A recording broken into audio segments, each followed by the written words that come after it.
श्री स्वामी समर्थ. जय जय स्वामी समर्थ. श्री स्वामी समर्थ. जय जय स्वामी समर्थ. श्री स्वामी समर्थ महाराजांच्या नामस्मरणाने आजच्या व्हिडिओला सुरुवात करूया. शुभ दुपार तुम्हा सगळ्यांना. कसे आहात तुम्ही सगळे? आशा व्यक्त करते स्वस्त असाल, मस्त असाल, स्वामींच्या सेवेमध्ये रममाण असाल. आज आपण पुन्हा एकदा राशी विषयक व्हिडिओ घेऊन आलेलो आहोत. एक 4 दिवसापूर्वीच मी जो राशी विषयक व्हिडिओ टाकला होता त्यालाच अनुसरून हा व्हिडिओ आहे. कारण त्यामध्ये बऱ्याच जणांनी बऱ्याच राशींबद्दल विचारलेलं होतं. तो तर व्हिडिओ एक 2-3 दिवसात येईलच. मात्र सिंह राशीसाठी हे वर्ष खूप चांगले जाणार आहे असं देखील मी आपल्या पहिल्या व्हिडिओमध्ये सांगितलेलं आहे. तो तुम्हाला इथं वरती शेवट दिसेल बघा. तो पण तुम्ही व्हिडिओ नसेल पाहिला तर नक्की बघा. आजच्या व्हिडिओमध्ये आपण बघणार आहोत की एप्रिल महिन्यामध्ये सिंह राशीला शनी आणि मंगळाची युती होत आहे. त्यामुळे या राशीला काय सावधानता घ्यायला पाहिजे, काय आपण केले म्हणजे आपण येणाऱ्या अडचणींपासून दूर राहू शकू, कोणत्या सेवा, कोणते उपाय, कोणत्या देवाचे केले पाहिजे, सिंह राशीने काय जपले पाहिजे, हेच तुम्हाला आजच्या व्हिडिओमध्ये सांगणार आहे. सिंह रास माझ्या सगळ्यात जवळची रास आहे, कारण ती माझी सुद्धा रास आहे. आणि एक मात्र मला नक्की माहित आहे की सिंह राशीचे आयुष्य खूप म्हणजे खूप कष्टाने भरलेले असते. संघर्षाशिवाय किंवा अगदी खूप प्रयत्नांशिवाय सिंह राशीला काहीच मिळत नाही. सिंह राशीला मिळालेले सुखही फार काळ टिकत नाही. सिंह राशीच्या आयुष्यामध्ये माणसे धार्जिन नसतात. तुम्ही अगदी जीव तडकीने एखाद्याला जीव लावा किंवा जीव ओवाळून टाका, ती व्यक्ती तुम्हाला दगा दिल्याशिवाय किंवा तुम्हाला फसवल्याशिवाय राहणार नाही. हे सिंह राशीचे एक खूप मोठा ड्रॉबॅक म्हणता येईल की सिंह रास जीव लावण्यात कमी पडत नाही, पण सिंह राशीला जो फसवतो ती व्यक्ती फसवण्यात पण कमी पडत नाही. आणि त्यामुळे सिंह रास ही जंगलाचा राजा असूनही बऱ्याच वेळा एकटी पडते. मात्र न डगमगणारी आणि कायम अगदी कशातही तुम्ही त्यांना टाका उभं राहणारी ही सिंह रास आहे. म्हणजे स्वतःची आहे म्हणून नाही, पण सिंह राशीचं ते विशेषच आहे की सिंहच असल्यामुळे थोडक्यात सिंह हा जंगलचा राजा. हारायची सवय त्याला कधीच नसते. त्यामुळे टाकेल त्या परिस्थितीमध्ये काही ना काही वेगळे करण्याची कला ही सिंह राशीमध्ये आहे. मात्र आता या एप्रिल महिन्यामध्ये सिंह शनी मंगळाची युती असल्यामुळे काही फरक तुमच्यामध्ये पडतील. म्हणजे शनीची पीडा, गुरुची सुद्धा, शुक्राची सुद्धा महादशा तुम्हाला आता चालू आहे. तुम्हाला विनाकारण काहीतरी घ्यावंसं वाटेल, विनाकारण खर्च करावासा वाटेल. तुम्ही आर्थिक नियोजन तुमचे पूर्णपणे या महिन्यात फसणार आहे.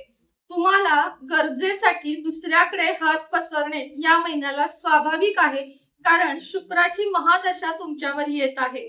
आता माझे प्रेडिक्शन आहे ते इतरांपेक्षा वेगळे असू शकते. ही नोट पहिल्यांदा घ्यावी. प्रत्येकाचे प्रेडिक्शन किंवा प्रत्येकाचे बघण्याची पद्धती वेगळी असते. सेम अनुभव प्रत्येक सिंह राशीला येतील असंही नाही. लग्न राशीनुसार, नाव राशीनुसार, जन्म राशीनुसार हे बदलू शकते.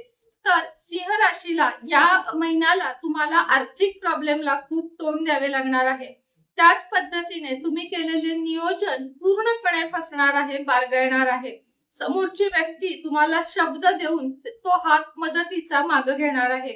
अशा वेळेस काय करायचं आहे, तर अशा वेळेस न डगमगता तुमचे जे आर्थिक नियोजन आहे ते तुम्ही थोडेसे पुढे ढकलायचे आहे. जी काही तुम्हाला देणी असतील, आवक कमी असेल तरीही पुढचा महिना तुमचा आहे. आपण सिंह रास राजासारखी आहोत. म्हणजे हा नाही तर पुढचा महिना ही आज सोडायची नाहीये. आज नाही तर नंतर कधीतरी, पण होणार हे चांगलंच आहे. आणि एक लक्षात घ्या की संघर्षाला घाबरू नका. बरेच सिंह राशीचे लोक संघर्ष करणारे असतात तर बरेच घाबरणारे असतात.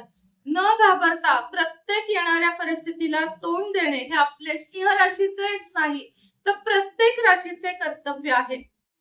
आता सेवा कोणत्या कराव्यात किंवा कोणते उपाय करावेत, तर सिंह राशीच्या व्यक्तीने आता शनी आणि मंगळचा तुम्हाला त्रास आहे.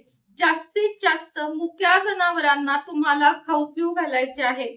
प्रत्येक रविवारी तुम्ही एखादी पोळी बनवा, म्हणजे चपाती बनवा, त्याला थोडेसे तेल तूप लावा, त्यामध्ये गुळ घाला. अशा 4-5 तुम्ही एक्स्ट्राच्या रविवारी चपात्या बनवा. त्यामध्ये गुळ तूप घालून तुम्ही गाईला एक पोळी, भटक्या कुत्र्याला एक पोळी आणि जे तुम्हाला प्राणी दिसतील किंवा एखाद्या झाडाखाली एखादी पोळी ठेवून तुम्हाला यायची आहे. एखादी पोळी गॅलरी किंवा गच्चीत जर प्राणी पक्षी येत असतील तर ठेवायची आहे. वाया घालवण्यासाठी नाही ठेवायची. जिथे कोणीतरी खाईल किंवा सरळ सगळ्यात मोठी सेवा म्हणजे गोसेवा. गोशाळेत जावा, हिरवा चारा द्या, गूळ द्या, डाळ द्या किंवा जे काही खातात त्यांच्या मागणीनुसार तुम्हाला प्रत्येक रविवारी गोशाळेमध्ये म्हणजेच गाईच्या गोठ्यामध्ये दान तुम्हाला करायचंच आहे. सेवा कोणत्या करायच्या आहेत तर कुलदेवीची आणि माता लक्ष्मीची सेवा तुम्हाला म्हणजे सिंह राशीच्या जातकांना करायची आहे. त्याच पद्धतीने रामरायाची सेवा, प्रभू रामरायाला तुम्ही मनापासून हाक मारा. जिथे प्रभू राम तिथे आपले हनुमान सुद्धा आहेत. हनुमान चालीसा आणि राम रक्षेचे पठण नाही जमत तर ऐका तरी किमान, पण हनुमान चालीसा प्रत्येकाला म्हणता येते. जोरात आवाजात तुम्हाला देवासमोर बसून दिवा लावायचा आहे. तेलाचा असो तुपाचा असो. 2 कापूर 2 लवंगा प्रज्वलित करायच्या आहेत आणि जोरात हनुमान चालीसा म्हणायची आहे. 3 वेळा म्हणा, 16 वेळा म्हणा, 20 वेळा म्हणा, तुम्हाला जितक्या वेळा शक्य आहे तितक्या वेळा हनुमान चालीसा म्हणायची आहे. स्त्री असाल किंवा पुरुष असाल, हनुमान चालीसा म्हणायचीच आहे. महालक्ष्मी आणि कुलदेवीची सेवा करायची आहे. कुळाचार करायचा आहे. चैत्र पौर्णिमेला कोणता कुळाचार करावा याचा व्हिडिओ कालच चॅनेलवर अपलोड झालेला आहे, त्यामुळे तोही बघायला विसरू नका. त्याच पद्धतीने महालक्ष्मी अष्टकम सिंह राशीच्या लोकांनी 16 वेळा दररोज किंवा 2 वेळा दररोज, 3 वेळा दररोज म्हटले तर शत्रू विनाश होतो, धनधान्य संपत्ती तुम्हाला प्राप्त होते आणि त्याचप्रमाणे पापातून मुक्ती होते. अशा पद्धतीने सिंह राशीने मुख्य गोष्ट सांगायची विसरली की सूर्याची उपासना करायची आहे. सूर्याला अर्घ्य द्यायचे आहे. ओम गृणी सूर्याय नमः या मंत्राचा जप करायचा आहे. तुमच्या घरातून गॅलरीतून जर सूर्य दिसत नसेल तर भगवान सूर्यांची तांब्याची प्रतिमा मुख्य दरवाजावर अवश्य लावायची आहे. त्यामुळे सूर्याची तुमच्यावर कृपा राहील. सिंह राशीला सूर्याची आणि रामरायांची आणि हनुमानाची कृपा जर तुमच्या राशीवर राहिली तर तुमचे बरेच अडचणी कमी होतील. फक्त हा महिना तुम्हाला आर्थिक नियोजन खूप करायचे आहे. पैसा तुम्हाला खर्च करताना विचार करायचा आहे, कारण आता साठवलेले थोडे पैसे तुम्हाला तुमच्याच पडत्या काळामध्ये उपयोगी पडणार आहेत. जे तुम्हाला फसवतात त्यांच्याकडे दुर्लक्ष करा आणि सिंह राशीने जास्तीची मैत्री, जास्तीची माणसं जपायला जाऊ नका, कारण त्यांच्यासाठी ते कायमच अयशस्वी राहील. येतील ते तुमचे आणि जातील ते तुमचे कधी नव्हतेच. हे गणित लक्षात ठेवाल तर सिंह राशी सारखी सुखी रास कोणतीही नाही.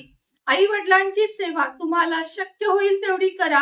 मुलांच्या गरजांकडे लक्ष द्या. पती असाल पत्नीच्या गरजेकडे लक्ष द्या. पत्नी असेल संपूर्ण कुटुंबाकडे लक्ष द्या. बाकी सिंह राशी बद्दल आणि अजून इतर राशींबद्दल नवनवीन व्हिडिओ बघायचे असतील तर आपल्या या चॅनेलला लगेचच सबस्क्राईब करा. त्याचप्रमाणे बेल आयकॉनचे बटन आणि हाईपचे बटन दाबायला विसरू नका. श्री स्वामी समर्थ.